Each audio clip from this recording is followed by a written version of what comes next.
आज आपण साबुदाणा पापड कसे बनवायचे हे पाहणार आहेत। बऱ्याच जणांनी कमेंट केलेलं 1 किलो साबुदाण्यासाठी किती पाणी घालायचं। तर मी आज 1 किलो साबुदाण्यासाठी किती पाणी घालायचं त्याचं एकदम बरोबर प्रमाण सांगणार आहे। पापड बनवण्यासाठी मी रात्रीच 1 किलो साबुदाणा भिजत घातलेला।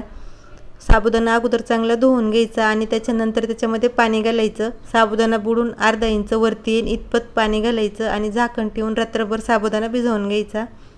तर हे पहा मी रात्रभर साबुदाणा भिजवून घेतलेला आहे आणि मस्त भिजलेला आहे। 1 किलो साबुदाण्यासाठी किती पाणी घालायचं ते एकदम बरोबर प्रमाण मी तुम्हाला दाखवणार आहे। आपण जरी 1 किलो साबुदाणा आणला तरी अगोदर साबुदाणा कशाने तरी मोजून घ्यायचा, एखाद्या पातेल्याने किंवा मोठ्या वाटीने, आणि त्यानंतरच साबुदाणा भिजत घालायचा। साबुदाणा अगोदर मोजून घेतल्यामुळे आपल्याला त्याच्यामध्ये पाणी घालायला अंदाज येतो आणि त्यामुळे पापडसुद्धा छान होते, तर कधीच पापड बिघडत नाहीत। तर हे पहा मी ह्या पातेल्याने 2 पातेले साबुदाणा भिजत घातलेला आणि आता ह्याच पातेल्याने आपल्याला त्याच्यामध्ये पाणी घालायचं आहे। तुम्ही 2-3 किलो साबुदाण्याचे पापड जरी बनवले तरीसुद्धा अगोदर एखाद्या भांड्याने साबुदाणा मोजून घ्यायचा आणि त्यानंतरच भिजत घालायचा। तर इथं मी गॅसवर एक मोठं पातेलं ठेवलेलं आणि त्याच्यामध्ये मी ज्या पातेल्याने साबुदाणा मोजून घेतलेला त्याच पातेल्याने 7 पातेले पाणी गरम करायला ठेवलेले। सुरुवातीला 7 पातेले पाणी गरम करायला ठेवायचं आणि बाजूला थोडंसं पाणी गरम करून ठेवायचं। आपल्याला जर गरज लागलीच तर पटकन टाकता येतं। तर हे पहा आम्ही 7 पातेले पाणी गरम करायला ठेवलेले आहे। त्याच्यावरती झाकण ठेवायचं आणि फुल गॅस करायचा, म्हणजे पाणी पटकन गरम होतं। तर पाणी मी चांगलं गरम करून घेतलेलं आहे। झाकण काढायचं आणि चवीप्रमाणे मीठ घालायचं त्याच्यामध्ये। मीठ घातलं की लगेच त्याच्यामध्ये आपण भिजवून ठेवलेला साबुदाणा घालायचा आणि फुलच गॅस राहू द्यायचा। पाण्यामध्ये साबुदाणा घातला की पाणी थोडंसं गार होतं, त्यामुळे साबुदाणा घातलं की 4-5 मिनटं फुल गॅस राहू द्यायचा आणि त्यानंतर गॅस थोडासा बारीक करायचा। सगळा साबुदाणा मी पाण्यामध्ये घातलेला आहे। पळीने चांगलं मिक्स करायचं। तुम्ही जर कधीच पापड बनवलेले नसले आणि तुम्हाला सुरुवातीलाच पापड बनवायचे असले तर तुम्ही ज्या पातेल्याने साबुदाणा मोजून घेतला आहे त्या पातेल्याने सुरुवातीला 6 पातेले पाणी गरम करायला ठेवायचं आणि बाजूला 1-1.5 पातेलं पाणी गरम करून ठेवायचं। कधी कधी साबुदाण्याच्या क्वालिटीवर थोडंसं पाणी कमी जास्त लागू शकतं। आपल्याला जर गरज पडली तर आपण वरून त्याच्यामध्ये गरम पाणी टाकू शकतो। तर हे पहा मी साबुदाणा घालून 3 ते 4 मिनटं साबुदाणा शिजवून घेतलेला आहे आणि आता मस्त घट्ट व्हायला लागलेलं आहे आणि अजूनपर्यंत मला त्याच्यामध्ये पाणी घालायची गरज पडलेली नाही।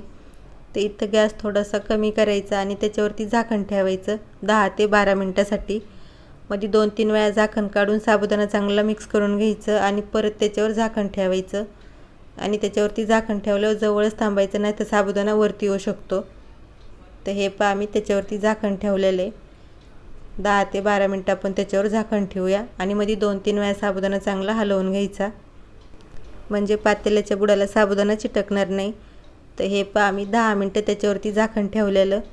तर आपण झाकण काढून घेऊया आणि एक वेळा पळीने साबुदाणा चांगला हलवून घ्यायचा आणि आता झाकण न ठेवता अजून आपल्याला 10 मिनटं साबुदाणा शिजवून घ्यायचा आहे। 1 किलो साबुदाणा असेल तर 20 ते 25 मिनटं साबुदाणा चांगला शिजवून घ्यायचा। साबुदाणा चांगला शिजला नाही तर पापड वाळल्याच्या नंतर सगळे तुटते, त्यामुळे 20 ते 25 मिनटं साबुदाणा चांगला शिजवून घ्यायचा। 1 किलो साबुदाणा असेल तर 20 ते 25 मिनटं शिजण्यासाठी लागतं आणि कमी असेल तर थोडासा वेळ कमी लागेल। तर हे पहा आम्ही परत 10 मिनटं साबुदाणा चांगला शिजवून घेतलेला आहे आणि मस्त मिश्रण झालेलं आहे। आपल्याला अगदी पाहिजे तसं घट्ट झालेलं नाही आणि पातळ नाही। तर बरोबर 7 पातेले पाणी घातलेलं आहे मी, परत त्याच्यामध्ये पाणी घातलं नाही। तर 2 पातेले साबुदाणा असेल तर बरोबर 7 पातेले पाणी घालायचं, एकदम बरोबर मिश्रण होतं, अगदी आपल्याला पाहिजे असं। तर मस्त मिश्रण आपण शिजवून घेतलेलं आहे। तर लगेच ह्याचे आपण पापड बनवून घेऊया। पापड बनवण्यासाठी इथं मी प्लास्टिक टाकलेलं आहे आणि त्याच्यावरती सगळे पापड मी बनवून घेते। तुम्हाला किती लहान मोठे पापड बनवायचे त्याप्रमाणे तुम्ही बनवून घ्या। तर हे पहा इथं मी सगळे पापड बनवून घेतलेले आहेत। तर हे पापड आपल्याला तर 2 ते 3 दिवस उन्हामध्ये चांगले वाळून घ्यायचे आहेत। पापड उन्हामध्ये चांगले वाळून घेतल्यामुळे भरपूर दिवस टिकतात, बिलकुल खराब होत नाहीत। अगदी 2 वर्ष पापड जरी राहिले तरीसुद्धा खराब होत नाहीत। तर हे पहा इथं मी 2 दिवस पापड चांगले वाळून घेतलेले आहेत आणि मस्त कडक पापड वाळलेले आहेत आणि किती छान पापड तयार झालेत पहा, खूप मस्त झालेले आहेत पातळ। तर थोडेसे पापड तुम्हाला मी तळून दाखवते किती छान फुगतात। पापड तळण्यासाठी मी अगोदरच तेल गरम करायला ठेवलेलं। तेल गरम झालं की त्याच्यामध्ये पापड सोडायचा आणि हे तेलात पापड सोडला कीच किती छान फुगलेलं आहे आणि खूप मस्त झालेलं आहे तर खुसखुशीत. हे पापड बनवायचे सुद्धा खूप सोपे आहेत. 2 पातेले साबुदाणा असेल तर त्याच्यासाठी बरोबर 7 पातेले पाणी घालायचं. खूप मस्त पापड तयार होतात.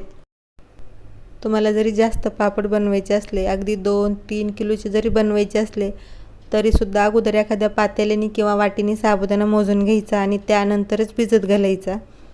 साबुदाणा आपण मोजून घेतल्यामुळे त्याच्यामध्ये आपल्याला पाणी घालायला अंदाज येतो. तर हे इथं मी थोडेसे पापड तळून घेतलेले आहेत आणि किती छान फुगलेत खूप मस्त फुगलेले आहेत आणि खुसखुशीतसुद्धा झालेले आहेत. तुम्हाला मी एक पापड तोडून दाखवते किती खुसखुशीत झालेत. तर अशा पद्धतीने तुम्ही साबुदाणा पापड एक वेळा नक्की बनवून बघा आणि कसे झाले कमेंट करून सांगायला विसरू नका. लाईक करा, शेअर करा. रेसिपी आवडली तर सबस्क्राईब नक्की करा. धन्यवाद.